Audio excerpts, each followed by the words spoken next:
actually do. I know most of them. Ask me the first question. Fuck. Good one.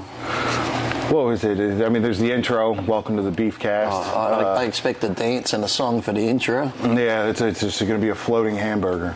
What was it? What inspired you to get into bodybuilding? Is that what it was? Close. Close. Can you tell our listeners about your journey into bodybuilding and what initially inspired you to pursue this path? Nothing like what you just fucking said. Yeah. you took the cliff notes of it. Yeah. Actually, that's how I got through high school. What inspired me? The He-Man cartoon. The He-Man cartoon? Yeah, I never... Most people now, I get things, I want to be a pro bodybuilder, I want to be Mr. Olympia. I was just like, I want to look like He-Man. So I started going to the gym, lifting weights, and because I started just building easy, guys are like, oh, there's some contest coming up, and in Australia we had one called, they have like the junior division, there was one called schoolboys division, 18 years and under. So I said, why don't you give that a go? I'm like, I didn't really get into it for that, but I gave it a go, and I was only 13 years old and won my first 3 contests at 13. I looked up to, I wanted to get into strongman. Like bodybuilding wasn't on. I remember I'd be at my grandparents' house. You're saying about us about me. Yeah. But the same thing, like Marius Pujanowski. Yeah. And I would see the dudes carrying fucking trucks. Oh, yeah. And I was like, how does a human being carry a fucking truck? And then they'd just be like loading up, throwing stones and kegs and stuff. So it's kind of the same thing. Well, I always find too, it's like, yes, it's good that some people have that dream where they say, I want to be this, I want to be that, but I always find if you just have a passion for something and you love it, and that's what I tell people when they say, I would never ask someone that, do you think I have what it takes? Do you think I have this? I'm like, listen, if you love training, I say, give it 100%. Train, eat, sleep. I said, if you have what it takes, you have the genetics, I said, it will happen. Yeah. If you're doing everything right, your body will grow. And like I said, you see those guys at the gym and just start lifting, you're like, oh, look at this guy, he's just lifting and he's growing like a weed. So, so it's like, some people think, oh, do this more and do that more. I said, it'll just happen. Cause it's like any sport. There are just people who are just genetically gifted to do it. You could have someone training at soccer and that, they couldn't do shit. You get a guy gets a ball and he's doing it, you're thinking, fucking hell, look at him. So it's like, whatever gift you have, but I said, if you love it and you give it everything, you'll know. You don't need to go and ask me, Jay Cutler, and everyone else you send a message to, do you think I have what it takes? Can you rate my physique? I'm like, what are you going to say? It's like, you're 15, it's like, well, look at me, 15, I had muscle, but you can't tell what's going to happen down the road. It's like some who I've seen who are 19, you're like, okay, you got a great physique, and do you think I can be pro? I'm like, I could say yes, but then again, your physique at 19, I've seen a lot of people where that's as good as it gets, because you have certain limits, some people with their genetics, so you just got to give it a go, but then you have to be realistic too, like I said, because you might get to that point, that's as good as it gets, but in your mind you're like, no, I want to be Mr. Olympia, so they take more drugs, they do whatever, and I've seen people not have relationships, miss out on jobs, whatever, because they just go, this is what I want, and then like 20 years later you look at them like, you're still going for that dream, and life's passed you by, so I said, you got to give it 100%, but then you got to be realistic in. I said, I've seen guys who might win state level shows, or you might have guys that place at state level shows, but they're never going to win a national. Then you have the ones who are going to do good at nationals, but they'll never win the nationals. Then you get the one that win the nationals, get a pro card, but he might never be a great pro. So there's all these different levels. So you just got to find where you fit in. But majority of people now, when they go and do a gym, I can be as big as you if I take what you're taking. I can be Mr. Olympia. I'm like, well, you're going to find out pretty hard that you're not. But then then they come back to, well, I could, but I just don't want to do what they have to do to get there. I'm like, I'm sure you tried. Yeah, you got close. So, go back to darts. Go back to darts. Yeah, I think people do get to that point where they want to dive into drugs, they want to dive into the training, but again, if you don't, it's the same with like now entrepreneurship is everybody's like dick ride, and they all want to be entrepreneurs. Motivational speakers. Motivational speakers. I'm a health coach. I'm a life coach. I'm a fucking this and I'm a that. And I'm like, if you don't love the hustle, like if you don't love waking up and like we were talking about having panic attacks, like that. I'm used to that. Like, I'm used to having fucking panic attacks all the time. And I'm like, if you're not okay with that, like, then this isn't the life for you. And it's the same with bodybuilding. Like, if you're not, like, okay with, like having to, like, starve yourself and water loads and carb loads and salt and, like, all that shit and all the stuff that comes along with it, is it really for you then? Like, is that really your passion? Yeah, like I said, some like the look of it. They like the look. They don't want to do what they have to do to get there. And even when you said the drug bit, it's like when I was younger, it was all about the training, the eating, and that drugs was the last thing. Now it's almost like the drugs is the first thing, then everything else comes after that. But I've always said, if you're going to get into training, I always say a minimum 5 years foundation without even touching a drug. Because like, you don't know how far you could have gone without it. So try and go as far as you can without them before you add them in. And that's only too if you want to maybe compete and get a pro. But yeah, a lot of guys say, what are you on drugs for? Oh, so I look good at the club and that. I'm like, we could do that without drugs. Yeah, but all my mates are on them, so I'm on them. I was like, That's the thing, is 18 years old, 5 years you're 25 or 23. So it's like, you can't wait until you're 23 to see like long-term, like delayed results. Like, dude, at 23 years old, like most people don't even know what they want to do when they get out of college. You're willing to risk your hormones at 18? And that's the thing too, at that age, from the teens up to then, your testosterone's normally at its highest. So why would you want to put something in that's going to suppress your natural level? It's like, but you can't tell them, so it's like, I mean, 20 years old, you get a fucking cool breeze goes by, and you're like, oh, okay, like, why don't you run with that? I just get a reply, okay, boomer. Okay, boomer. No, like, what the fuck's boomer? Yeah, it's what they call it. Anybody over 50. Anytime anyone says boomer or these words, or even when they say to me, Lee, when you got really heavy, were you doing a dirty bulk? I'm like, dirty bulk? I said, I just eat fucking food. Yeah.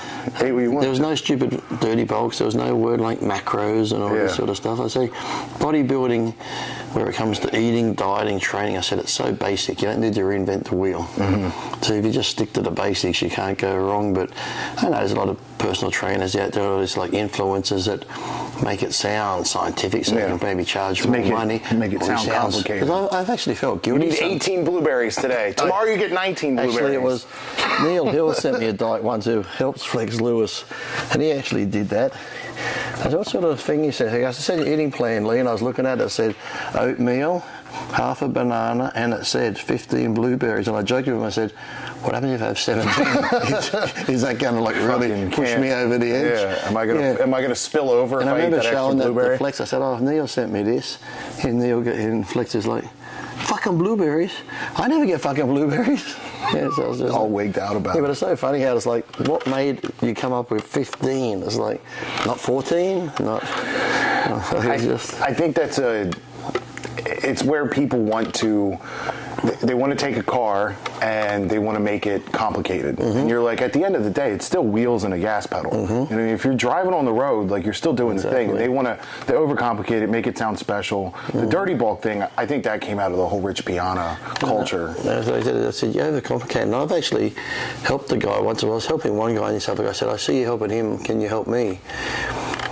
Can you send me a diet thing and a steroid thing? And I'm like, sure. And I sent it to him, charged him, he goes, and he writes me, he goes, that's it? I said, what do you mean that's it? He goes, I could have done that my fucking self. That's very basic. I said, you could have. You could have, but you asked me. You absolutely fucking could have. Yes, it is very basic. I said, what do you expect?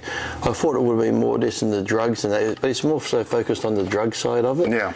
I'm like, that's why sometimes now people say, I have like a thing, a couple of programs that I've used over the years. So if someone says, hey Lee, do you do diet things? And I said, look, I've got a couple of ones that I've used through contests or through bulking up in the days. I said, you know, $200, I'll send it to you, my trainer. I said, but that's what I used. You can see what my body weight was. I had the calories and I got all the fat and protein. I'll send it to you, but you can just adjust it to you. But you just use that as like the base.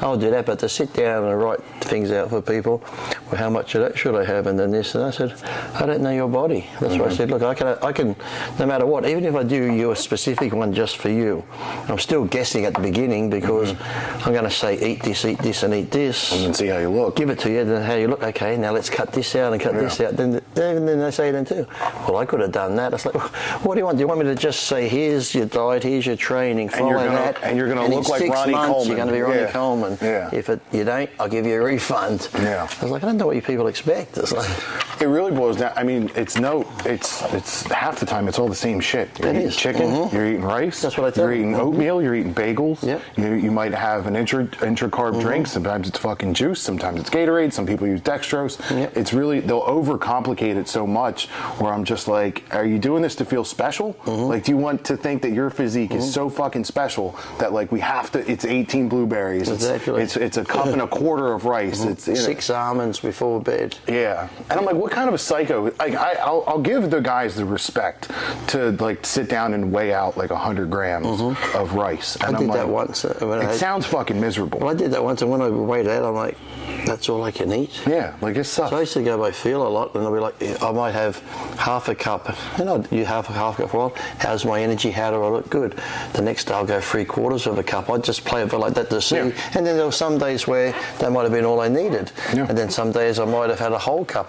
Because your body's changing all the time, depending on how you're training, what you're training, your cardio, everything. So I said, it's like even with diets, people will say, well, why isn't he ripped again? Because let's just say I had one diet here that I used for the 06 Ironman that I won.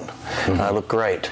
I could take that exact same diet, use it in 07. I'm not going to look exactly the same. Yeah. You've always got to make little increment changes and shit. So, yeah, but people are just like weird when they're like, oh, okay. Just, like I said, you don't need to reinvent the wheel. Stick to the base. And even when I was bulking up, I'd still pretty much have a diet sort of thing, or not diet, I'd just say clean eating, where for breakfast I might have had the scrambled eggs, the oatmeal, or maybe something, a little bit of butter on the toast or bagel, but then halfway after that, so after I went and trained, I might go to McDonald's to get a couple of hash browns, sausage and muffin. But then after that, I would have the lean steak and rice. Yeah. But then an hour and a half after that, I might go have some ice cream and chips. So I'd still be having those clean meals. It was just probably another 2,500-3,000 of shit in between in between that. So but like, so people just trying over thinking, I'm like, you're making it too hard. That's why you're going in the head.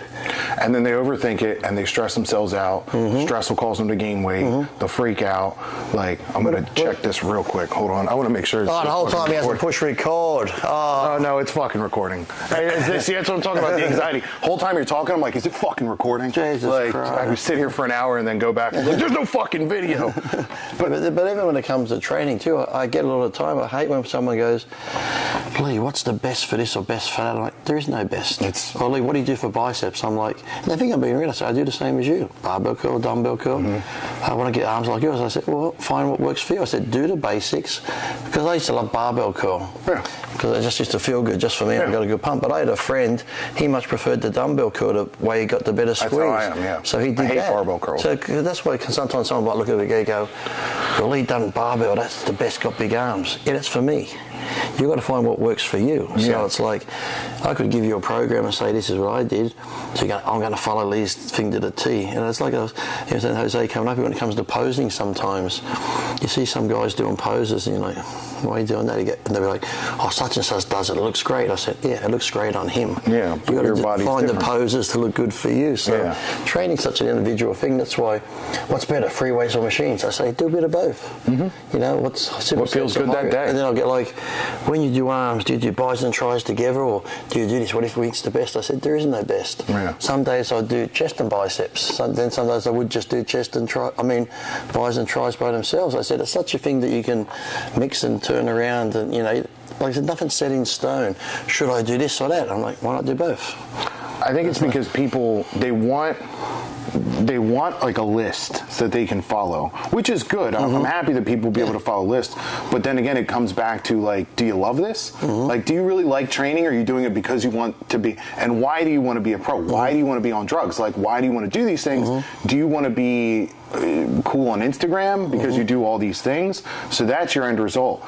For most people that I've met that get to like your level, or even like in, you know what I mean, what I do as far as like business goes, I'm like, the people that get to to the top are the ones that love it no matter what. Yeah. Oh, I'll do bis and tries today. Fuck it. Like somebody comes. Exactly. It's why I used to do a lot of powerlifting. It's why I like bodybuilding training more now, because you can ebb and flow. Like if I want to go get a lift with somebody, I don't want to be like, no, I'm only doing squats today. I'm only doing a 5-3-1. I'm going to go to my max and that's it, and then I'm going home. But if my buddy's like, hey, you want to go get a pump? I'm like, yeah, fuck it. What are you lifting? I'm doing shoulders. I was going to do shoulders tomorrow. I did back today. Fuck it. I'll do shoulders with you today. Well, you just go and just like do your thing. And I was because I trained with Tom Platz for almost a year. Yeah. He's very instinctive, and I was like that too, because and my friends hated me for it, because we were leaving the gym. They're like, what do we train tomorrow, Lee? I'm let's do back. Yeah. So they'll come in with their belt on, their red straps on, and I'm like, we're going to do shoulders. They're like, I'm fucking psyched up for back. I'm like, well, because I just found like, and a lot of times when I did that too, because I'm always feeling like, say if I'm going to do chest, and something could be a bit off my shoulder, I'm like, look, if I do chest today, it's going to be shit. I'm only going to be going through the motions, so why bother?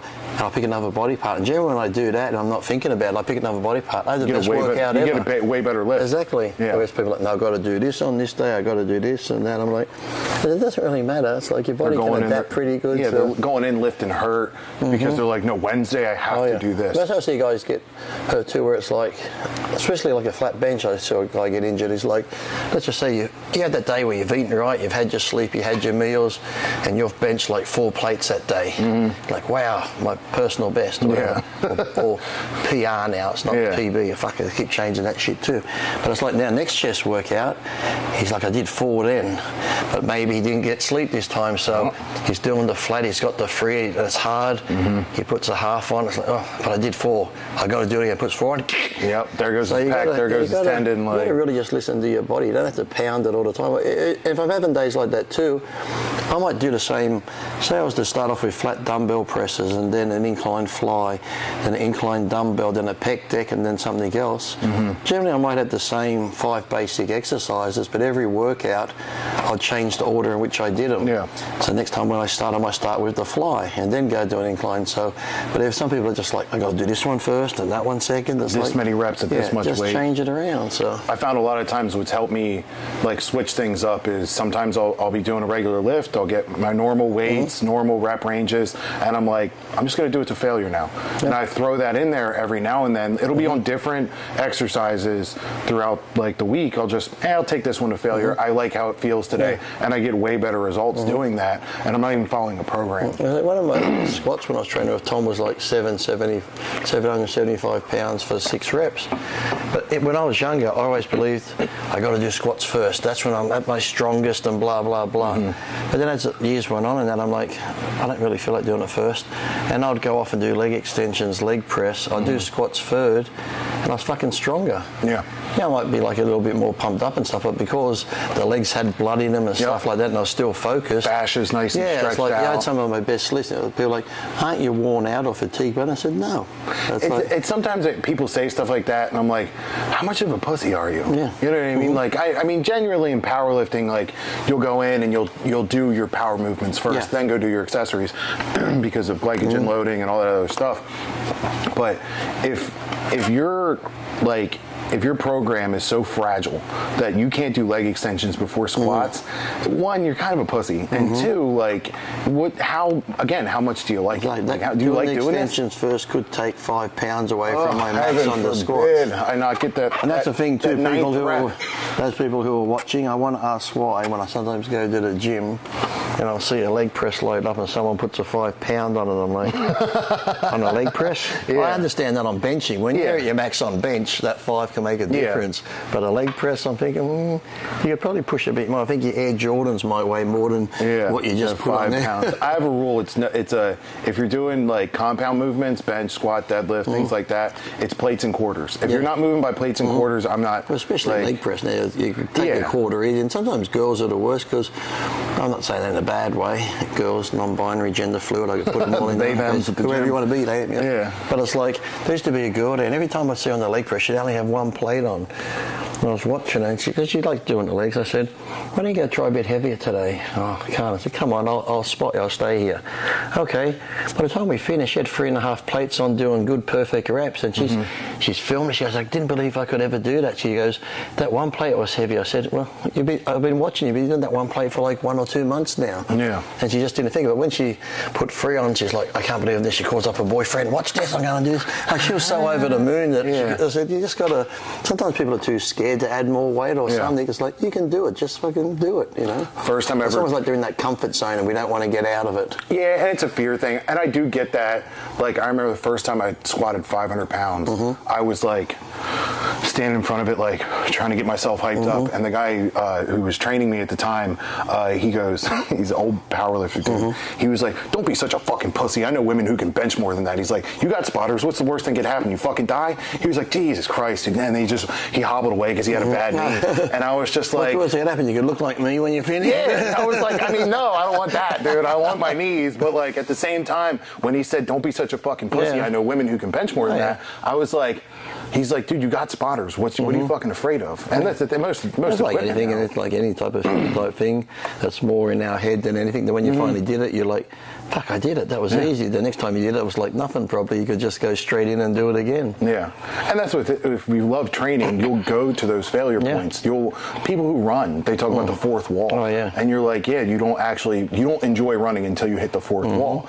Me personally, I never want to hit that fucking wall because I don't enjoy running at all. But it's that, like, enjoying the grind through it, like, to be able to get through.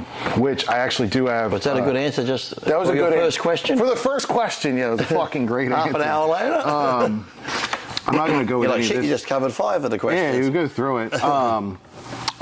So that actually, because of that, I'm going to skip all these other stupid ones and ask you. No. As those motivational speakers say, there is never a stupid question. Only stupid people. I can give you a stupid answer. Yeah. What do you think of the current fitness/influencer trends? This is going to be a fuck. I was excited when I wrote this one down. Well, to me, it's like a catch-22 because if anyone can influence anyone to get into the gym and exercise and make themselves better, I'm all for it. Yeah. But sometimes it's just the people that are doing it. I sometimes question it. But even then, like, I could see a dickhead at the gym set up a tripod and do his leg press and shit, and I'm an influencer, puts it online. But yeah, somebody might see it and go, hey, I'm going to go to the gym and do leg press and that and do whatever. And he might really enjoy training and go on to do something. So it's almost like when CrossFit come out. Yeah. Everyone's like, oh, CrossFitters, fuck this and them. And there's got a lot of moms in shape, dude. That's what I mean. But if it inspires people to get out, I can't really knock it. But the main thing with the influencers are more than anything, I think it's just that when they're in the gym with their cameras set up and they're all, sometimes a lot of them, when you see them training, they don't really train, they're just there to do that, and then they'll act like they're doing this. And to me, it's like I've always said, look, if you want to do that, that's fine. But to me, if I had to do that, because if you're training, you're going to be focused on your training, to move tripods, to do this, I don't know how they do it. No, that's why I said, like, if I was going to be an influencer, I would be like, I'd go do my workout, I'd do my extensions, do my leg press. Now I finish my workout, I might grab a shake or do whatever. Now I'll go back, set the tripod up, and do your shit. You've only got to do one set to film it, then do your one set of leg press, then go over and do your one set of squats. Because all you've got to do is just demonstrate how you're doing and stuff.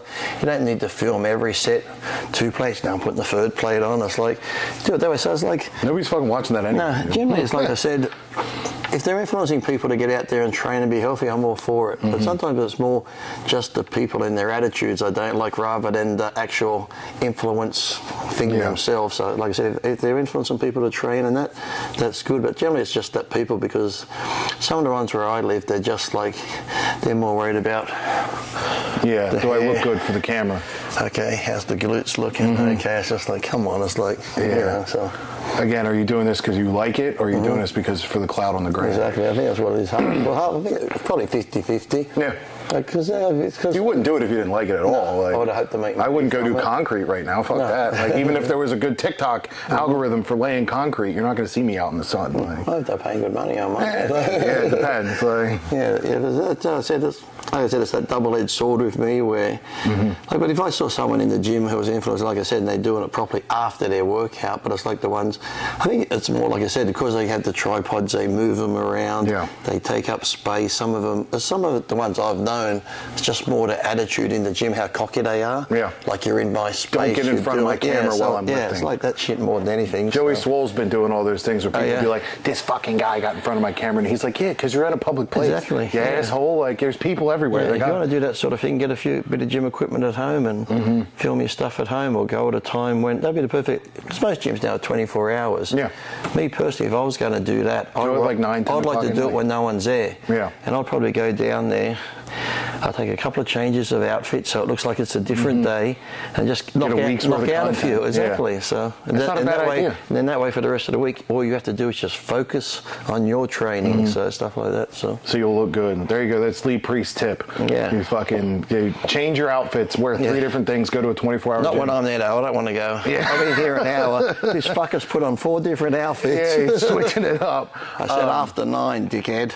I will say, though, like, it is, like, around here, I've noticed a lot of, and online too, younger people get into fitness that, like, when I was 18, 19, 20 years old, I was not, I mean, I liked working out and everything, but Instagram didn't exist, Facebook didn't exist, so, like, there was no, I wasn't lifting for the gram, I was just lifting because I liked to lift. I liked wrestling in high school because I liked to wrestle. That's where I laugh, because I come up in the gyms in the mid-80s, and there's like a lot of hardcore, like the powerlifters, bodybuilders, and I sometimes think, if I was to do that now, one of those guys would have said, Lee, come outside for a minute. Whack! Yeah. Now get back in and fucking train, or fuck off. Or get out. Yeah. But now you've got everyone so tiptoey around it. But like I said, if it influences people, great. But I think what ticks people off the most is how I said they're taking up the space with their tripods, and it's like they get annoyed at you, like you said. So yeah, I've seen. If you're going to do it, find the time. Or that could be a good thing for a gym. Like, you could probably open up a place like this, where you have a place like this, and just have equipment and rent it out for influencers. Yeah. So it's not a public gym. It's just a good idea. Cut that bit out. I've got a new fucking business model here. I was thinking they should start making gym equipment with tripod attachments on it already. I think there is. Someone did tell me there is a gym somewhere that has that, where you can put your phone on it. Really? I tried because I didn't, but I'm not sure it was. I'm not sure. I wouldn't be surprised if that fucking fusion place out in Philadelphia gets. Could have been a place in Vegas, because I said, really? So yeah, they've actually got a place now, like on the equipment, where you can sit your phone to record you. I mean, that's a good idea. And it eliminates, because I'm going to look into the same thing. I'm going to get like maybe a bed head and a bed, so I can just sit the phone there, because trying to hold that phone in bed's a bit fucking, I always get my ugly face, like my cum face. But actually I'm thinking about that, because I got a friend who just opened up a studio just for fitness people to go and just take shots. Yeah. So I figured if you had like I said, you could only have a space like this, or maybe this space and a half, and you have just like the free weights and the bits of equipment. You could get people to come in there. They could put on whatever music they wanted. They could change the lighting they wanted. Yeah. And it's just for, because I said, you're not in anybody's way. You could have the whole thing to yourself all day and do all your content. So.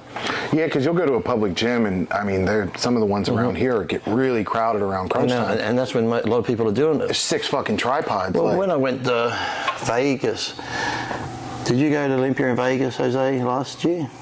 Oh, you did, didn't you? Because at the Swole. Did you happen to go to Dragon's Lair? Flex's gym. Yeah, I went in there.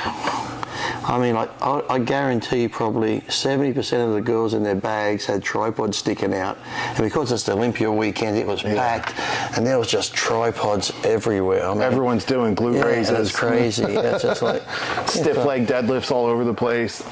But I just come up with my new business thing. Influencer studio, just gym equipment, come over and film. I mean, I've seen stuff like that for like photography, like you'll have I've seen like different kitchens. I've seen something like for kitchens and for like cooking, that they actually can working stoves and stuff, so you can come in and film your videos. Yeah, if you're doing your cooking content, When we got infant pictures for my son, like we went to a place that had all the setups already. Like they just it's like nursery stuff. It was all set up. We literally were in there. She didn't even have to do anything. We just gave her the baby and she started taking pictures of it. Really, no one's ever done that just for influencers for training, because, like I said, it'd be perfect to come in and have nobody there to disturb you. You could get everything you need done. I think people would rather. It's like one of those. So they want to be seen as well. Yeah, they want to be seen, or they just want to annoy people. If they're good at what they do, okay, you could rent out at a cheap price. But if they're going to get things back from it, Yeah, that's a good one. So when I come here next, you're going to have a couple of benches over there? I've thought about it, actually. Just to be able to get a workout by myself, because a lot of times going to the gym... Sometimes you just get one of those good... I got one at home, a good multi-station one, half plate loaded, pin loaded.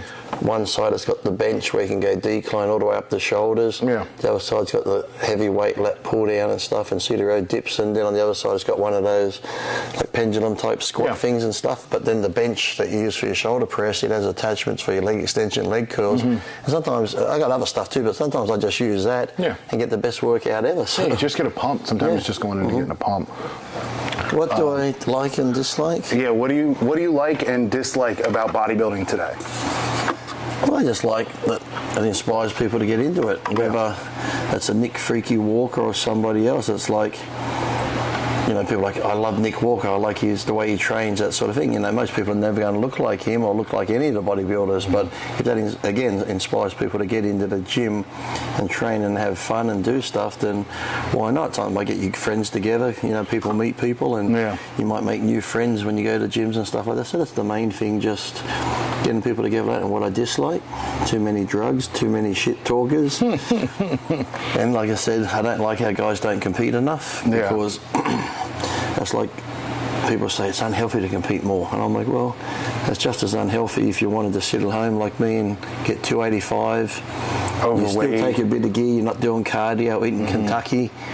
That's unhealthy. And we see so many of these guys who are bulked up and they train, an hour in the morning. Then I'm like, what do you do for the rest of the day? I watch TV. I don't want to walk anywhere. I could burn muscle. I could go catabolic, oh, heaven forbid. Whereas contest time, you know, you do your cardio, you do your eating clean and stuff, and that's it's like I think it's actually more healthier to, like I said, compete, unless it'd be unhealthy if every show you started pumping diuretics. That's where I think a lot of the danger comes in. It's the diuretics, like the salt, like, and the heavy kidney. Another thing is, like, I hate is you could go places and you'll sit down, you go to do interviews and the fucking camera turns off and you don't know what's been recording the whole time. It's not like that would ever happen. No, it's never. That would never happen. Can you imagine if it did? If you're just it'd be really fucking annoying, for sure, if that camera had turned off at any point. I know, it'd be terrible. But this isn't professional here, so it doesn't happen. Super professional. This guy's never missed a beat. No. But even, like, I've tried to bulk up to, like, you know what I mean, 275 and stuff like that. It's hard to push food in. Dude, it fucking sucks. And I don't know, like, I think the heaviest I ever got was around 250, and I couldn't breathe. I had to tie my shoes pre-tied because I couldn't get down to tie my shoes every day. I was the same. It's like you're a deep sea diver. You're like, big breath, we're going down. Like you're going for a high, like a PR deadlift. You're like, and going down. You love to the missus, and you finally shoot your load, and you're like, don't move. Yeah, my leg cramped up, or something like that. You said I'm seeing stars. No, but the very first time, it's weird that I hit like roughly 270. I was like that. Yeah. And then I died down for a show. When I went back there, nothing against it. When I was around 270, 285, I found it easy. I didn't have hard breathing, but the very first time I was like that, doing this and doing that. But you start to get used to it. Yeah, I think your body adapts because it sort of gets used to that type of thing. So after that, it was no problem at all. Yeah, I remember the first time I ever hit like 230, 240, I was wearing a regular like watch, and I looked down, and I had edema in my wrist, and my wife was like, "Are you all right?" And I was like, "I mean, I'm fine." Like, I don't know. She's like, "You're breathing really heavy, and like your watch is like suctioned around." Like, stop being negative. I'm bulking up. Yeah, I'm trying to get huge. Like Cartman. Yeah, I'm bulking up. Yeah. And I had to, when I readjusted my watch, you know what I mean, adjusted some things in my diet, you know what I mean, the water started to fall off, and I didn't become a bloat lord anymore, and then I got used to it. That's like me. People say when I was really fat, I was fat, but a lot of it was just the things I was eating was fluid. Because as soon as all the sodium. Yeah, as soon as I went to clean food, I'll probably say the first 2.5 weeks of my dieting, I'll drop roughly 15 pounds or so just from water weight. Yeah. It's like your face would come in, the puffiness goes away, and then it would slow down after that. Yeah, but just like a lot of these fad diets you see now with Jenny Craig and them, people start losing weight because you go on eating such clean food. Yeah. Your body will lose a couple of kilos really quick just to water, but then it slows down after that. So you pull the carbs out, the water will fall right off. Like, and people don't realize that. But I would definitely agree. Like if if people just competed more, bodybuilding would be more entertaining too. Well, I think it's due because it's good. The fans get to see more. Yeah. You know, say we want to make more money stuff. Well, it's good for the promoters especially it should be like you're a pro. I can't think of any other sport really where like the top one will only compete. Like even like if Nadal won, he's like whatever, or Djokovic was #1 in tennis, he still does the US Open, the Australian Open. They're doing all these things. Here we have Mr. Olympia goes, I'll wait for the Olympia next year. Yeah, and you don't see him at all. Can you imagine how exciting it would be if Mr. Olympia did do the Arn or did do some other shows? Because then it's like goes to Chicago. He could get beat there by somebody else, and if he did, come the Olympia time, they bring the drama back to the sport. Okay, now he beat Mr. Olympia. It's like when, remember, Gunther beat Ronnie at that GNC show. Then it was like, now next year when it came back for Olympia, it was like, who's going to win again? Yeah. So just make the placings change around a bit, and it would show that people are unbeatable. On any given day, you can get beaten if you're not at your best. Yeah. And I think it would bring more pros out then too to compete more. Like, I hate saying back in my day, but it was when we used to do the Ironman, the Arnold, and all those shows, it was pretty much like the Olympia lineup. Yeah. All those big names were there. The only one missing pretty much was Dorian and Sean Ray. Well, Sean doesn't really matter, but everybody else was there. So it was like, so that's why their lineups were so good. People go, look at the stacked lineups back then, because nearly the top 10 pros were at every show. Yeah. And now, you know, I'm not going to say, I hate when they say second tier pros and third tier pros. It's really just that, you know, you got the main names. Yeah. Because anyone that gets up on a pro stage, generally in some of those shows, I give them all the respect in the world. Yeah. So I hate saying, well, this guy's not as good as that guy. Well, maybe this guy's just won a lot more shows, so he's got that name. But so I think it would be good where when the IFBB does, when you get your pro card, they should have a thing saying minimum 3 shows a year. You pick whatever ones you want, but you've got to do at least 3. That way it's going to help the sport grow. They'll get her out, even if they're in other countries even. Yeah. Because and then the fans get to see more and helps the promoters. How many times you can have a pro show now and people look at the list? Well, who's in it? Well, no one really. So they'll just stay home and watch it on the internet. Yeah, because the top 10 Olympias, they re-qualify for the next year, whatever it is. So it's like, why would they bother and go and do another show? Yeah, but it's like, you know, if you see a list and you don't see any big names there, most people would just buy the internet and watch it online. But if you know these big names that come into your town, it's like, let's go watch them. So I think it should be at least 3 shows minimum. And I still think if people say, oh, Mr. Olympia shouldn't have to. Mr. Olympia should not have to re-qualify, no, but Mr. Olympia should have to at least do another show, whether it be the Arnold or Tom Brady still has to show up and do all the he doesn't exactly. preseason. Anything like that. Tom Brady doesn't go, well, you know what, I'm just going to sit here. If you get to the Super Bowl, give me a call. Yeah, I'll come out then. Like I said, any other sport, you don't do that, do you? Yeah, soccer players, I mean, those pro guys, they play 3-4 times a week. Like golfers, anything that no one does as low. Like Schumacher, okay, you've won the championship how many times? Or Vettel when he was winning, or Lewis Hamilton. Okay, I don't have to race all year because I'm the champion. I'm just going to turn up at the last race of the year, and if I win that, I'm the champion. Even though you guys had to race fucking 15, 20 races all year long, I'm just showing up for that one because I'm the champion, and if I win it, this guy could have won 15 races all year, and then, you know, Lewis Hamilton comes in and wins that one. I'm the champion. This guy thought, what the fuck? I've won all these shows. So I think it should be done, but I don't know. As I said, it's weird. That's another thing I don't really like about it, because everyone wants to get big, but they don't want to put the time into it. They want to think they can get bigger with less time. They don't want to compete more and stuff like that. So it's just like, I just don't. I think in boxing, imagine like boxing, it's like, I just come to this show. It's like I don't have to do any other fights leading up to it. Yeah. You know, there are certain guys where they might drag him out of somewhere. If it was like a Tyson, we'll pay you this much to show up and do this. But they still had to earn their way up there. And boxers would fight. Even MMA fighters, the UFC, they just don't turn up at one fight. They got to get their head bashed in throughout the year to get a big title fight, don't they? So I think Mr. Olympia they should say, do one show. And if he's thinking, oh, fuck, I could go to the Arnold and get beat. He could go get money, too. We'll go do a little show. Liven up some little show. If like they had like a Houston pro show on or whatever. Imagine if Mr. Olympia was coming to compete in it. People would show up. They bring a lot of drama exactly. back. And then you might even get another pro who's pretty good go, you know what, I'm going to go to that show and give him a run. And who knows, he might beat him. Then if he does beat him, now you're thinking, fuck, come the Olympia, there's going to be this big showdown between them. They'll have a head-to-head now. It also gives them a sense of endurance, too. You're welcome, IFBB, for these ideas. Yeah, you're Mr. welcome. Mannion. I know you don't really like me sometimes, but Bob Ciccarelli, you're out. On the new athletes rep. That'd be fucking... that's you know Jose, I'm coming with you to the Olympia now, did you? I'm on the team. Yeah. Ideas, man, Lee's coming.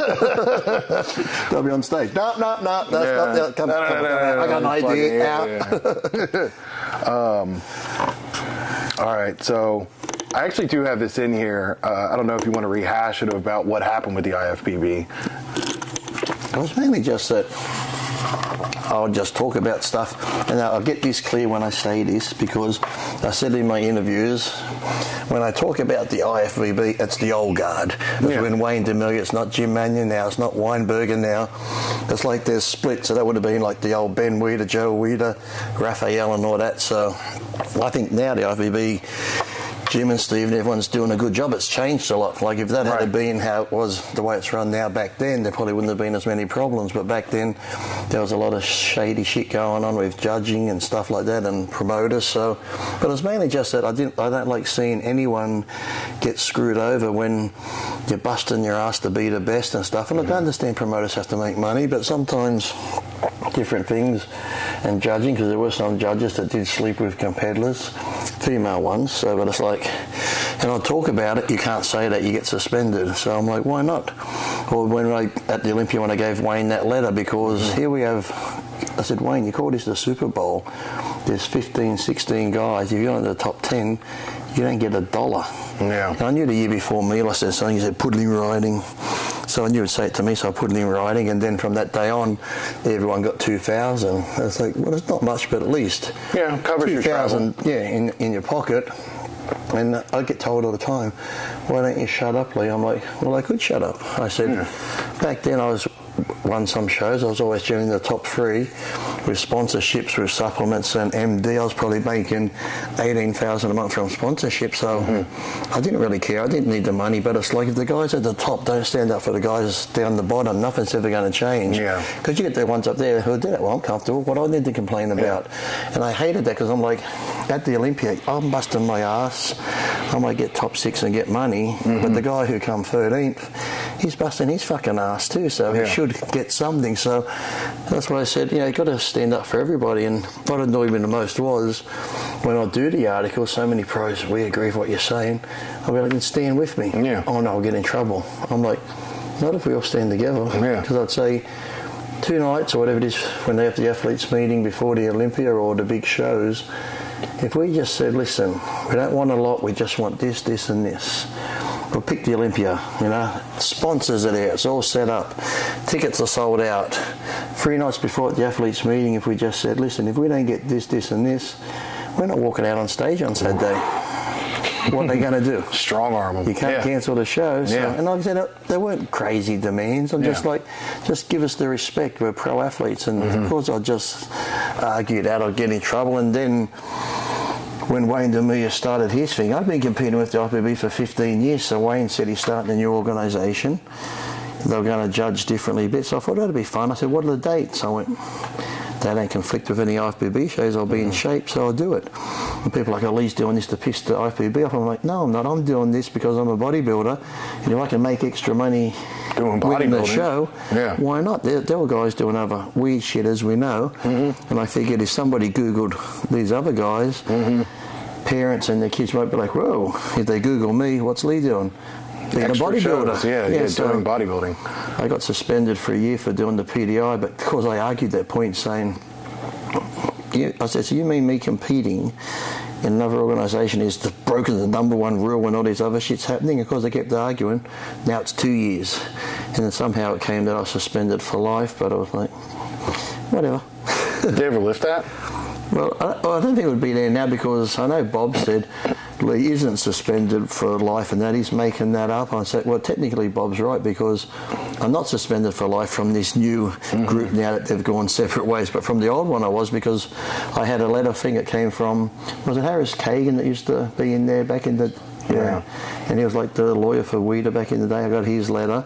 And I was actually meant to go to Sweden or somewhere to do a seminar and just appear. Yeah. Had my tickets, had the posters, and I got a call. Lee, I just got a call from the IFBB that just let me know you're a suspended athlete for life. If I have you here, I'll lose the sanction and stuff. Like, even when I was suspended then, I couldn't even go to expos. They wouldn't even let me into a bodybuilding expo. We have like even Tony Doty, you can see the interview somewhere. Tony Doty runs the Australian Pro Show. I've known him from a teenager. I competed in his shows. We were good friends. When I was suspended, he wouldn't let me go to his shows, wouldn't let me go to the expos. Didn't hear from him. But then when they split, Tony rings up, hey Lee, I want you to know we've gone a different way now. You're more than welcome to come to my shows. But I said, oh, that's nice of you, Tony. I said, why did you? Haven't heard from you for 7 years. You know, so he goes, you know how it is. I said, I don't know. I said, I thought we were friends. Yeah. I said, what would the IFBB have known if you just had gave me a call and text me? Yeah. So it was just stupid shit like that. That I was like, whatever. But you know, that's the thing. I've always just stuck to my guns. I never singled out any person. It was just the organisation itself and the way it treated its athletes. So I'm sticking up for the little guy. It's interesting because like you're a paid bodybuilder, you're a professional bodybuilder, you do bodybuilding. And in our contracts too, it says we're independent contractors. Yeah. Every year I pay for my pro card. Now, back then, if Wayne DeMoon, the IFBB, was like the NFL team, I was thinking they go, here, we're paying you $150,000 to be with us. Yeah. And then I went off and done it after signing this contract. That would be different. Yeah. But I didn't have no contract. I was just given the opportunity. I'm paying for my card because when I used to race in NHRA, I paid for that card. Yeah. But I had a IHRA, so I could race in both organisations. Yeah. They didn't care. So if you're a professional sandwich maker, like you made sandwiches for a living, if you went to a different place and you went home and made yourself a sandwich, there wouldn't be any fucking issue. You can't do that. Yeah, no. You can only make sandwiches under our. It would be like say with our bread. It would be like say I'm a plumber and I come and do the plumbing in your house, and you say, "Can you come next door and do mine?" And I go over and you go, "Well, fuck you! You're not coming back and doing mine now because you went over to his house." It's like, but that's my job. Yeah. I'm an independent person. I do what I can. Unless you want to make me a full-time plumber for your house only. Exactly. Like, I'm going to go. As I said, if you find the contract, I just sit here, and anytime you get a water leak, I come. As long as you pay me to just wait for your pipes to burst, I'll be here. Yeah, we'll wait for that one show a year. I never understand that. That's why I hated it. People would label me, Lee's a troublemaker, Lee's this. I'm like, what, for standing up for myself? And I said, how's that a troublemaker? I'm like, so. There's people just want, I think people like, it's like once something's set and everybody's got their cuts, it's like, let's not fuck this up. You know what I mean? And like, here comes. Too, even with the IFBB and everything else like that, when they did that, Generation 9 did that documentary on me. They interviewed so many people, my training partners, people I lived with. They weren't even on it. But they put Jay on it, but Jay gave his perspective of when he first saw me and that. Right, yeah. And I knew Jay to talk to backstage. Yeah. But here's people that actually know me, so. Have you seen Chris Cormier's documentary? It's really good. A guy from Australia did it. He's redoing mine now. Okay. And also when Generation 9 did it, it's called Controversy. They called it Lee Priest versus the IFBB. I'm like, there's no Lee Priest versus the IFBB. Yeah. It just was a Supreme Court case. Like. No, it's just like, I think they made it worse than it was. And like I said, I just hate it. Look, I could never understand. It's like I was telling Jose before. I always told the truth because I lied once to my mother. I got the biggest flogging of my life. She goes, I don't care what you do, even if even if the truth hurts me or whatever, this and that. Just always be honest. So I was. Yeah. And I was saying that she would laugh sometimes because I'd do interviews. I'd talk about my family life, sexual life, whatever. Yeah. And my mum sometimes says, I mean, maybe you don't have to be that truthful. But don't tell them about the time I beat you with a spoon. Yeah, but I'm always just like, I'm an open book, and I've always thought that because, like I said, if I put it out there, everything I've done, whether it be sexually, drugs that I've tried, this and that, no one can ever come to me and go, Lee, if you don't do this, I'm going to tell people about this. I'm like, well, people used to say it before. I'm going to tell people your dad's gay and this. And I said, I've done 100 interviews saying my dad's gay. He's been the same guy for 40 years. Yeah. What? He was gay 40 years ago. He'll be gay tomorrow. Exactly. Like, what's that going to do? So I always figured if I put it out there, it's like there's no, like what you see is what you get. I'm just an open book, so I've got nothing to hide. So that's an easy sleep better at night. But I've always been that way too. I don't like, because you'd see it a lot in this sport too, where if we're great friends and we get on good, but then I go over there and they're like, oh, that guy's, and I go, yeah, he's a dickhead, isn't he? I'm not that type of person. If you're my friend and I go over there and I don't like you, I'm like, well, he's fine to me. I've got no problem with him. And sometimes I always feel sorry for those people who, Yeah, okay, if you've got some job somewhere, you might have to act professional in a job, but when it comes to friends and people you're around, like, I'd hate to feel like if I'm with this group out for dinner, I got to act this way or they won't like me. But now if I go with these people, I got to act this way. It's like, just be yourself. If you're yourself, the people that are going to like you are going to like you, and they're your friends. The ones that don't, they were never going to like you. They're not worth being around. So. I've always been a fan of, like, my best friends will say the worst things about me to my face, and we'll laugh about it. Like, we'll be like, "Oh, look at your face! What's wrong with your cheeks? Exactly. Like, what's going on with it?" Like, you go, like, and those are my best friends. Were always the ones that said the most awful shit to me. Friends, you can have a dig at them and stuff like that. I was like, "Geez, if I looked out, I'd probably be like, I used to say to my friends sometimes. I say, "Fuck," I'll joke. I'll say, "Fuck, I give you credit." They're like, "What do you mean?" I said, "Mate, if I look like you, I'd be fucking swinging from the rafters." Yeah. So I'd be painting the wall around there. Good on you for hanging in there, being tough. I feel like they're like, "Fuck you." So you could put shit on each other. So.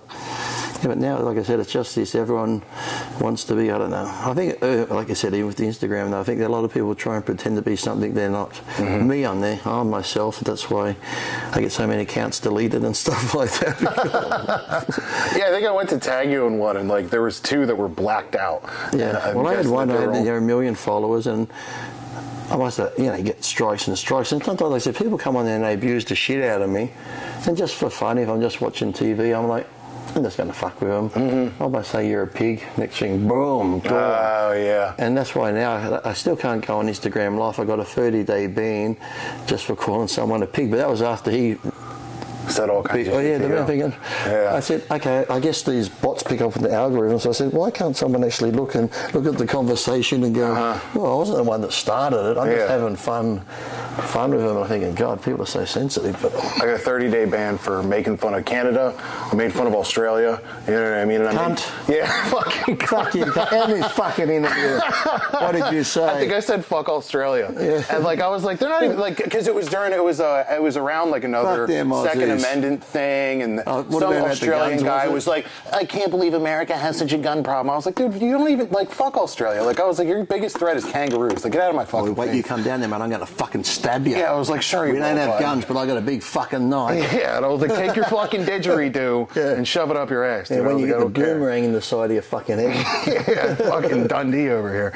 And I think I got a ban for that. I got a ban for making fun of geese once. Hey, well, my friend, I was like, fuck geese. Well, my friend got a funniest ban ever. We're laughing because he travels the world. He goes to the weirdest places, Somalia, lives with the tribes. He takes photos. He's out in the tribes and they're hunting with spears. And he goes, next time he comes to America, he's got to go to get an interview because he's been to Afghanistan, South Sudan, pretty much every terrorist type country. Yeah. But he put up all these tribe photos and they're milking cows and they bathe under the urine and stuff, and it was in Nigeria. Yeah. So he had the things up, and the tribe name, whatever it was, Nigeria, and the flag. Oh, God. He got a 30-day ban because he put up Nigeria. So Nigeria is just spelled Niger. Yeah. The algorithm must have thought he put up. Yeah. So he got a 30-day ban for just putting the country name. Yeah. So he's like, damn, I can't even put up a country. There's ways around it. Like you have to put asterisks in. Like if I want to call somebody a cunt or something like that, I got to put asterisk NT. Yeah. I have to do that too. I go space TRD. Yeah. So you can call somebody retarded. Got it. You're wishing in Australia now, huh? Yeah. I got it for Australia and making fun of Canada too. Well, Canada, they deserve it. Yeah, dude, they're not even a real. I still don't believe they're a real country. I'm like, your biggest threat is fucking moose. The only good thing that came out there was South Park. Yeah. Are those guys Canadian? I don't know, are they? Are they Canadian? I know they make fun of Canada a lot. They got the guys with the fucking flappy hats. Everybody talks like that, dude. Who knows? Well, now that I was making fun of Australia, what are your favorite and least favorite things about America? Because you spent a lot of time here. This is the greatest country in the world. And Australia. Yeah. Well, out of all the countries you could live in the world, I'd say Australia and America are the best. That's why I hate when they always come up with this systemic racism shit, because all the minorities I know are dying to come to these countries. And you wouldn't want to come here as that racist. And I said, Australia, America, I think you have the opportunities to do what you want here.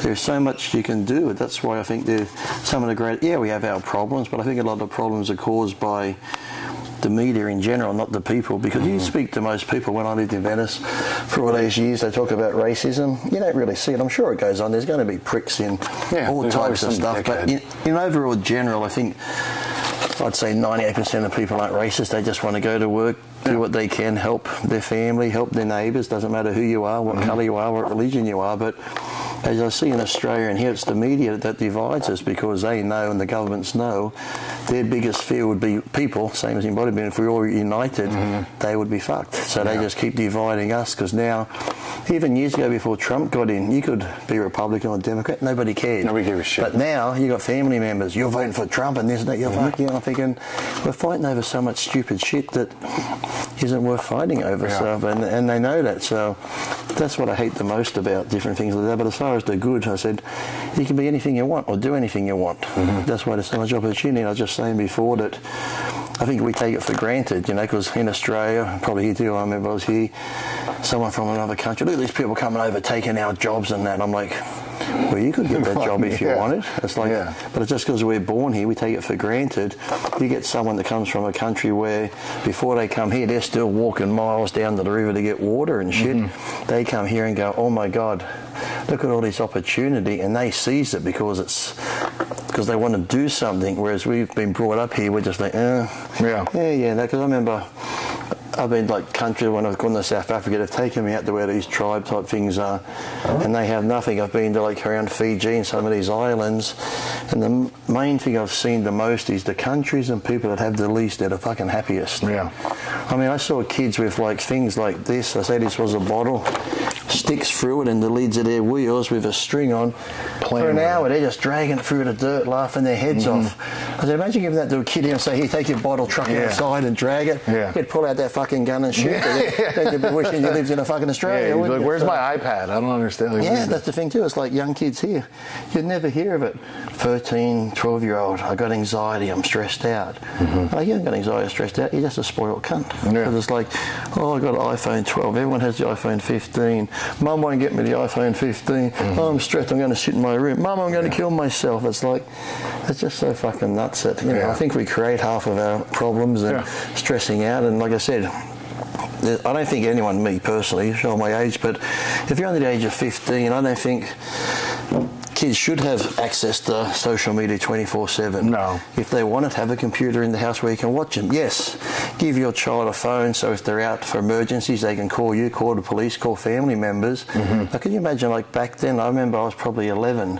I went under my stepdad's bed and I found the Playboy. I was like, oh, take that to my buddy's place. Look, boobies and that. And I'm like, look, bush.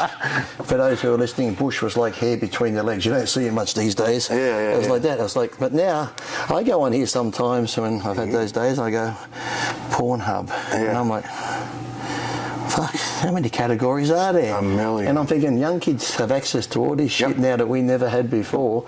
And then the same thing too, our governments now, we're going to spend $20 million on bullying stuff for online. I'm thinking, why? Just take it away. A parent could even just go to the kid's phone, take it. You go into your settings on Facebook or Instagram or whatever, and it says, who can comment on my page?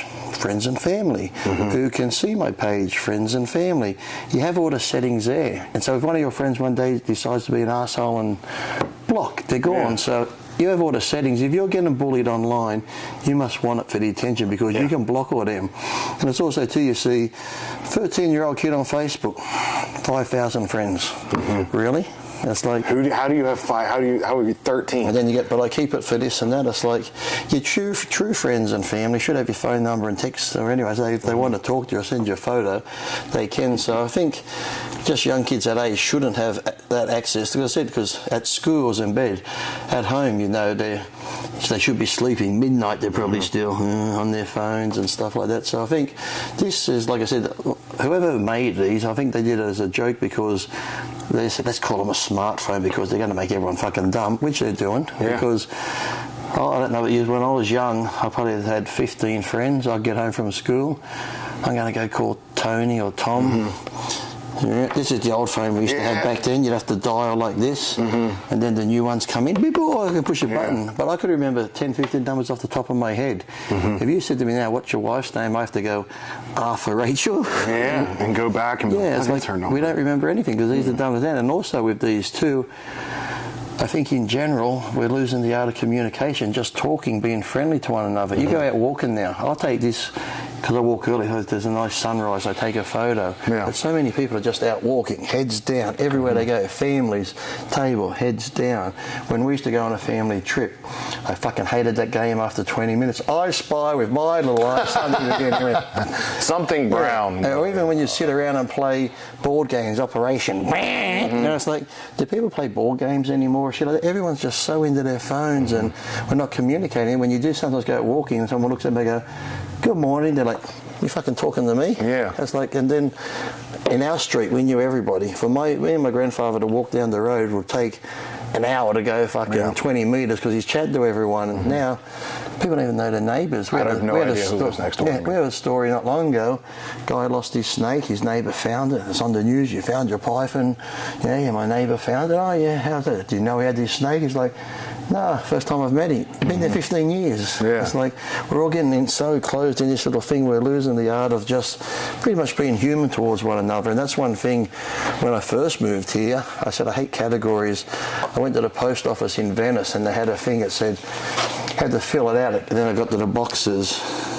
Caucasian, African American, Hispanic. I'm like, what have we got to put people in boxes for? So every time I got one of those forms, I just drew a box and I wrote human. Tick. Now I said, now if all of us just fucking do that, stop fucking putting yourself in these boxes here. Everyone just write a box and write human because we're all human. We all want to be treated nice and we all want to be treated the same. Stop putting us in these things. So again, we just need to unite because the old days of, remember the French or the English people when king and queen would be up there in the castles eating and everyone's starving. Yeah. Let's all get together and storm the castle, and they would. They'd all unite and go and do whatever. But right now, because we're so busy fighting, it's like when I say, you get one piece of string, snap it. That could be me with the IFBB, because you just be one person trying to stand up for himself.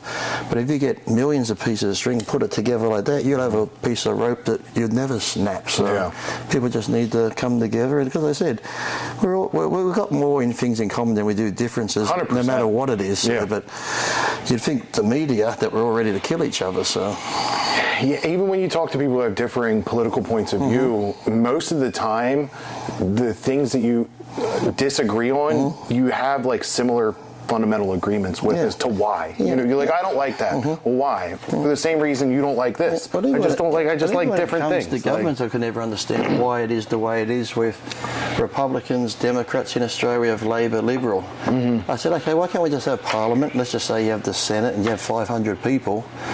Why can't there just be 500 people?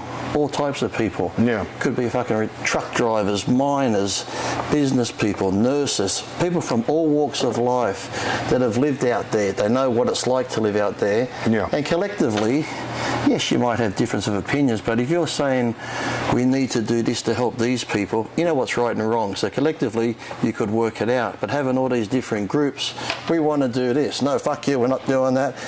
We're going to fight you to do it. Or so the 4 years we're in, nothing gets done, then they get in. We want to do this. No, you're not going to do it. Oh, let's have a thing about it. We'll spend millions on looking at it. Nothing gets done. So it's just like, why can't we just have a group of people that are there for the best of everybody else and just help everyone? But like I said, we just get in there, we fight back and forth, nothing gets done, billions of dollars gets wasted, and you know, the average person who's just trying to live their life, help their family, gets fucked over in the end. So meanwhile, like they're just pilfering out dollars from every single person. They're just sitting back. I always think that, you know, whoever's running the whole thing, we're just like a big board game to them, pieces on the board game, move them around. I like the analogy of the ant farm. They just shake the jar of ants and just make us all fight each other. Exactly, that's pretty much what it is. Yeah. Sometimes I'm like, can't you people see that's what they're doing? So hopefully. But they get wrapped up in like what they believe is supposed to be done, what they believe is right, and they forget like, okay, like I know that you think that this is right, but maybe you should just calm the fuck down. That's the thing too now, even when you're, no matter what it is, whether it be politics, religion, or different types of races, it's like you can't even have a debate. Debating's good, it's healthy. And now it's like, if you don't believe in this, we're like the transgender in sports. I don't agree with that, because you've had a daughter who's trained and she's got all these records. She's a record holder. A man, now a woman comes in and beats the records. I think that's right. But if you say that, you're transphobic, blah, blah, it's like, I'm not transphobic. My cousin was a transsexual. I met all his friends. They were the nicest people. And a lot of the time, they don't agree with it. So it's like, there's these weird things where the media just pushes their agendas. And I was saying before too, like Christmas time, it always comes up. I go to a shopping centre, there's no Christmas carols, and then it'll be on the news. It's offensive. Then it'll be on the news. We're not playing Christmas carols this year because that's offensive to this group of people, and in Sydney it's mainly the Muslims. So then I hear people say, fuck the Muslim, fuck them. But I've got friends that are Muslims, they're like, Lee, we don't care. Yeah, we don't give a shit. No one's ever asked them, but yet because it goes on the media and they hear we're not playing them because of these people, oh fuck them, they shouldn't even be here then, leave the country.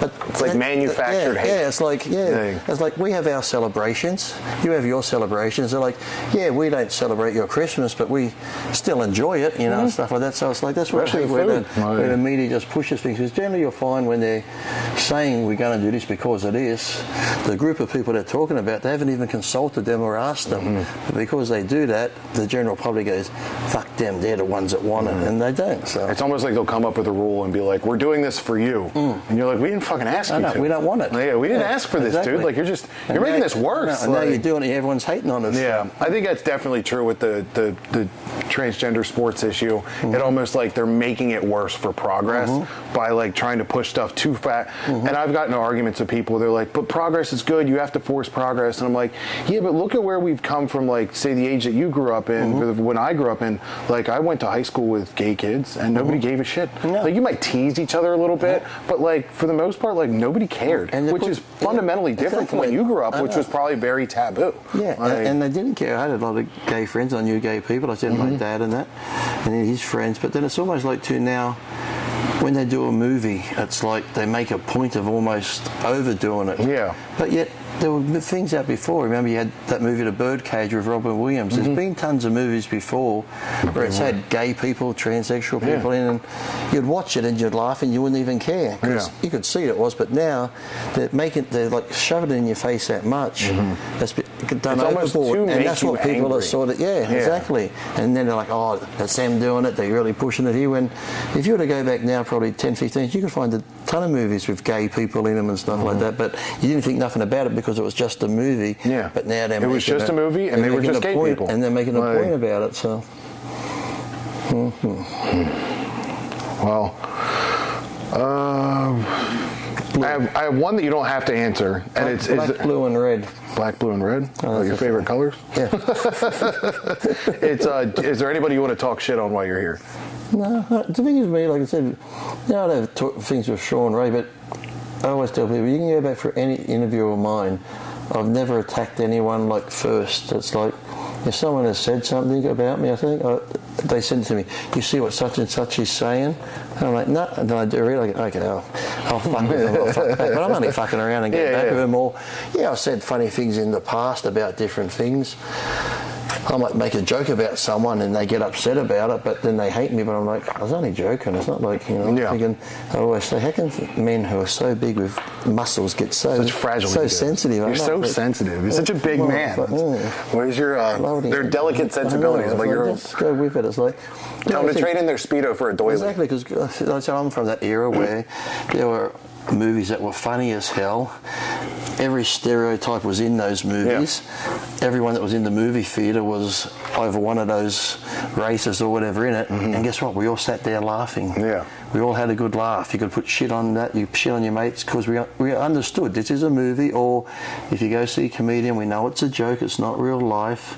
That's okay. Just, And the thing is too, like when people, I see stuff, I say stuff or do whatever, I don't like you, I say that, I'm like, don't follow me, don't watch me. It's like there's one to say, I don't like that show. Well, back when I was a kid, you had Channel 3, 5A and SBS. Now you have Prime, You have Amazon. I mean, you got a subscription Netflix. for the subscriptions. Like, it's like if you don't like that show, then fucking change the channel. Yeah. Stop sitting there bitching about it. Anyway, it's like there's restaurants I don't like. I don't go there. Yeah, but even though you don't like it, guess what? It's still just a movie. Don't take it serious. It's not real life. So so people just need to lighten up and come together. Is the main thing. But cause like I said, we have more in common than we do differences. But I don't know. It's a strange world. It's actually a good world, as I said, but it can be strange. It is what we make it, but we just need to come together. And like I said, I always say, with my phone here, my wife will get mad because it's on silent, notifications are turned off, because I said, I control this doesn't control me. Yeah. And I think too, it's like, you got to have that downtime from it. And I know before, I was like, you'd go to work. Once work's done, it's done. But now, once work's done, people go on home with their phone. I'm sure people are guilty of it where you're with your family. Oh, let me just check if I got an email. No, that's work. Spend time with your family, your friends. Yeah. That'll be there tomorrow. And if you've got a boss that thinks you have to do fucking emails 24/7 if you're home, that's not right. You need that fucking downtime to de-stress, to be with your friends, to unwind. Being on this 24/7 doing work and shit, waking up in the middle of the night going, oh fuck, that's right, I got to answer that email. You're going to go fucking stir crazy. So you just need to have time just to, be normal. Just go outside, look at the sky, breathe. Yeah, go touch grass. If you see someone, look at them, smile. Just basic things. And sometimes just the little basic things can make a big difference. So. I think one of my favorite things is to go to diners by myself. I like going to fucking diners and getting I get a Western omelet with home fries, rye toast, and butter, and I'll sit down and I'll just watch. I'll just hang out. People watching. Yeah, I won't even look at my phone sometimes. I'll just sit there and watch the waitresses, the waiters move around. You fucking stalker. Yeah, very creepy. I remember I used to get there's a market down the street here, and I would go in, I'd get a sandwich, and I'd go sit on a bench like Forrest Gump, just hang out there. I do that with diners, because my wife a bit works during the day, but because I love older people, I was raised by my grandparents, so I'll do that.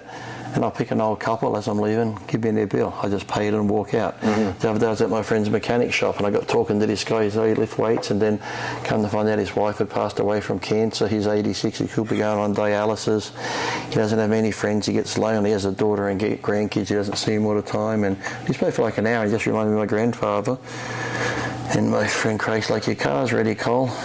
And he's like, oh, I guess I'm saying this breath, hopefully I can afford it. And I just walked over and said, Craig, give me his bill. I just went, he paid it. I looked at it and went, $3.15. I'm like, fuck, but just pay it anyway. And he got up and I was expecting an oil change, not a brake job. An oil change, $100. Yeah. But he went over to pay it, and then when Craig said he paid, he just stood there and looked at me, and he just started crying. He's like, no one's ever done that for me my whole life. No one's ever done anything good. And I was on the plane coming over here, and I got Wi-Fi on the plane. I was looking at it come up, Penny. I'm like, Penny? I don't know, Penny. I was like, is this Lee Priest? Are you the one that paid for my thing? Are you really that genuine? Then she just said, my father's worked all his life and done this and that. He goes, no one's ever done anything for him like that. And the thing was, I like doing that sort of thing because it just makes me feel good. Yeah. I'm not doing it for recognition. Half the time it's like when Sean Ray said I was broke. I sold off all my trophies because I was sitting in a box. I'm like, I don't see them, I don't look at them. All that money I gave to animal shelters, but yet the people that brought them, some gyms brought them, some kids brought them, they send me photos. Here's your trophy now, Jim. It inspires us. I'm like, that's better than having it at home and shit like that. So sitting in a garage collecting. Because my wife always said, I'd love to win the lotto. She's like, if you did, you'd be broke anyway. You give it all away, because I get more enjoyment out of something as simple as, like I was saying before, I hate name brand shit or anything that's real expensive, but if I saw something nice for someone, I thought they would fucking love that. It could be $1,000. I think for me, I'd be like, that's way too much. For somebody else, I'd buy it for them. I'll go somewhere, my wife's, we go to somewhere like Kmart or one of those cheap shops. I see a t-shirt, $10, $12, I'm going to get that. And I carry it around. I think, do I really need it? My wife's like, just get it. I'm like, no. But at the end of the time, I'm putting it back, because even spending $15 on myself, I don't like doing that. But I got no problem spending a couple of $100 on somebody else. I've always been that way. So my grandfather was pretty much like that. He would go to the grocery store, get bags of groceries, coming home. My grandmother was like, where's this, where's that? Because coming home, you start talking to people. Oh, you need that, do you? He's giving a loaf of bread. He's giving it to people on the way home. So we can't make dinner now, dude. You gave away all the groceries. There we go. So So I just get a good feeling doing that.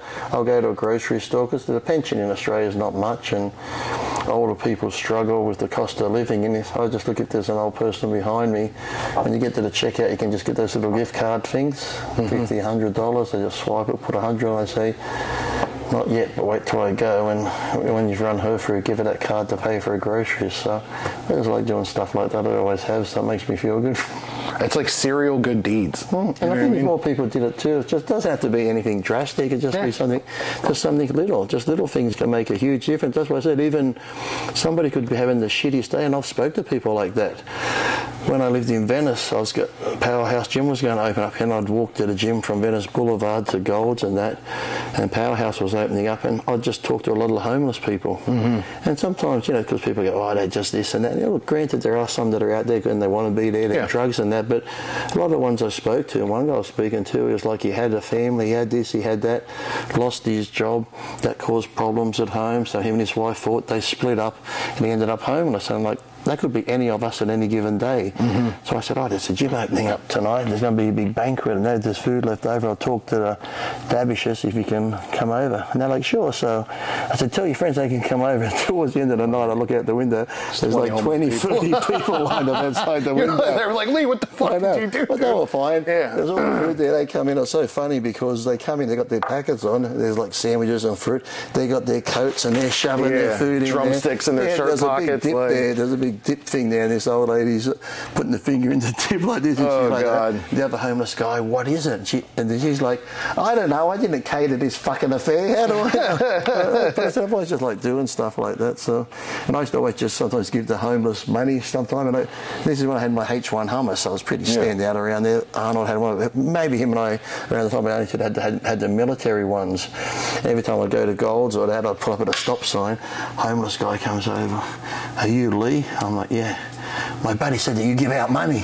I'm like, oh, fucking hell, so I'll be just giving $5, $10 here. So generally when I was in the car, I'd always keep like maybe $50 worth of ones or something just to, and then people go, Lee, but they're going to spend it on drugs and alcohol. I'm like, but who am I to judge? I said, if that person's at a place in their life right now where that little bit of alcohol is the only thing that's given them happiness or joy or something, who am I to fucking judge what they do with it? So, so I just, like I said, I always just like doing things like that. So I think if more people are just kinder to one another, even something like simple as, I get mad sometimes, if somebody lets me in, I wave, I always let people in, and when they don't wave, I'm like, you fucking cunt. You fucking didn't wave, you piece of shit. I hope you die. Bang! Hope you crash and burn and your child in the back catches fire. I hate you all. So, but just little things. So, like I said, there's things you can do that, like I said, yes, I might do things with money, but there's so many things you can do that, just like I said, a smile. Like I said, and as I was saying, talking to that homeless guy, it was great.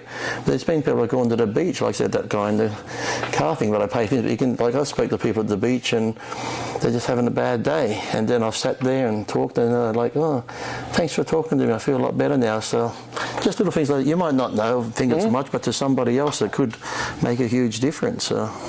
Yeah, I always tried to like just go around and if you like, this guy and I were walking down the grocery aisle and he stared at me and he looked uncomfortable that I was, because I know how I look and some people look how they look, and he would seem a little freaked out by me.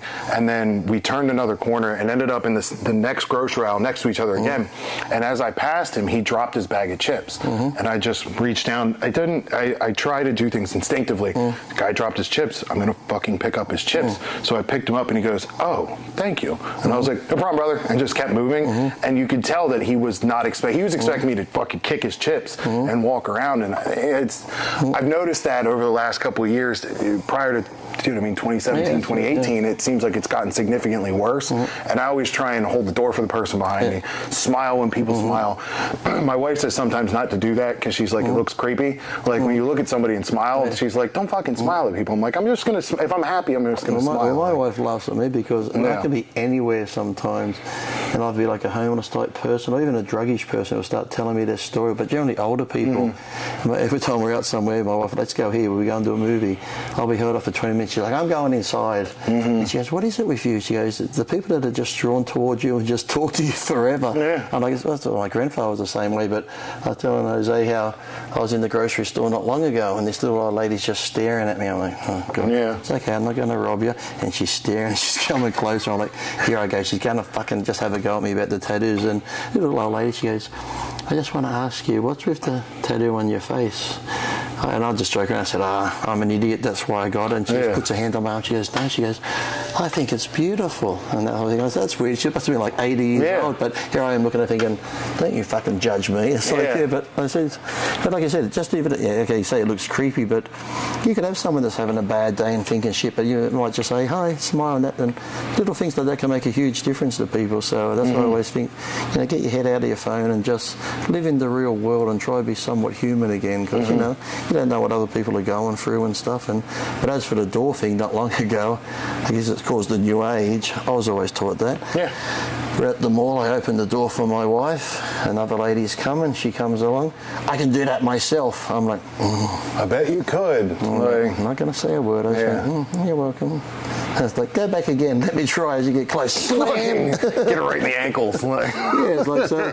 But even then, though, I'm thinking, you know what, I'm not going to let her shit, because people always say, they made me do it, they made me do this. Look, there's going to be assholes out there. No one makes you do anything. Nobody got a gun to your head. It's how you react to it. So, like someone get into a fight, he made me hit him. No, he didn't. It's how you reacted to it. So, you're in control of your emotions and what you do. So, just make the right choices. So, that's a good one.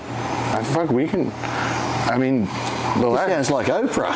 Yeah. Fucking make good choices. Talk to your neighbors. You know what I mean? Yes, love one another. Love one another with Lee Priest. That's what I'm going to tag. I'm going to fucking the tag is going to be love one another with Lee Priest, and it's just going to be the tattoo. I know. What's this fucking pussy chatting about? This fucking dude. I thought he was a tough guy. Fuck this.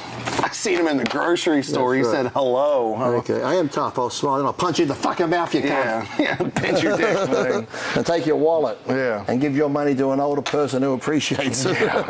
Yeah. All right, brother. Well, we got shit to do. I really appreciate you very much. Thank you. And let's go shake some hands. And he's looking at that thing going, there wasn't any of the questions on there. No, dude, I didn't ask any of this shit, dude. I mean, one or two. My biggest thing was the state of bodybuilding and all that stuff, and tips for young guys. It's good. I said, every year is going to be different. We're all going to have our favourite areas, but like I said, as long as people are smart about what they do, if it helps other people get in and they train smart and that, just like I said, just don't go crazy. Yes, internet's good thing, but don't believe everything you read online. None of this shit is real. I always tell people, so quick story before we wrap it up. I met some of my wife's friends. This was when we first started seeing each other. And what they had only seen was the personality that I have online. So because I'm like the House of Gains guy, Lord of the Gains, I always try and do, Dom Mazzetti, the guy who does Bro Science Life. That's not how he is in real life. He's a character online. And when you meet him, you're like, oh, this dude's fucking really calmed down. Like, what's with all the tank tops and the yelling and all that shit? So when I originally had met these guys, they didn't like me, and I was wondering why we were at this house party and why they were kind of being rude to me. And I was just like, I don't understand. Like, I'm fucking nice. People fucking like me. Well, don't you think I get the same? You and me online. Cunt this, cunt that. I act a certain way, but yet in real life, some people actually think I'm arrogant because, believe it or not, if I don't know you, I'm shy. I'm shy as anything. I'll be somewhere. I could be at an expo and people come up, oh, hi, Lee Priest. I'm like, hi, nice to meet you. But then because I'm shy, I don't know what to say next. If you keep talking to me, I'll keep talking. But when they go, hi, Lee, I'm like, hi. And they're like, then I stop. Then he doesn't want to talk. Who does he think he is? But it's not that at all. It's just I am naturally shy. And then once I get talking, then you're probably thinking, fuck, I wish the cunt would shut up. But people see me online, the way I talk about shit. They're like, then they in person, I get that a lot.